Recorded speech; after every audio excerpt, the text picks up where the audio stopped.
सुरेशितलिङ्गं बुद्धिविवर्धनकारणलिङ्गम् सिद्धसुरासुरवन्दितलिङ्गं तत्प्रणमामि सदा शिवलिङ्गम् अनघमहामणिभूषितलिङ्गं मणिपतिवेष्टितशोभितलिङ्गम् दक्षसुयज्ञविनाशकलिङ्गं तत्प्रणमामि सदा शिवलिङ्गम्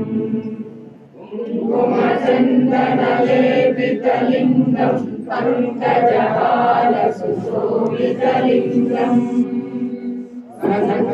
पापविनाशकलिङ्गं तत्प्रणमामि सदा शिवलिङ्गम्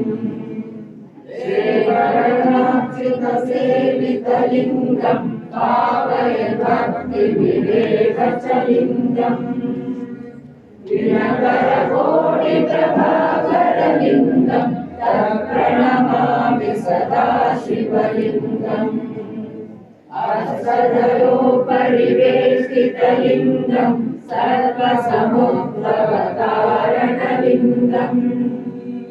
अष्टदरिद्रविनाशकलिङ्गं तत्प्रणमामि सदा शिवलिङ्गम्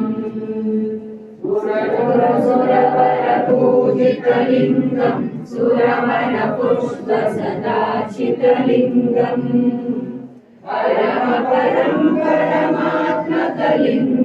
तत्प्रणमामि सदा शिवलिङ्गम्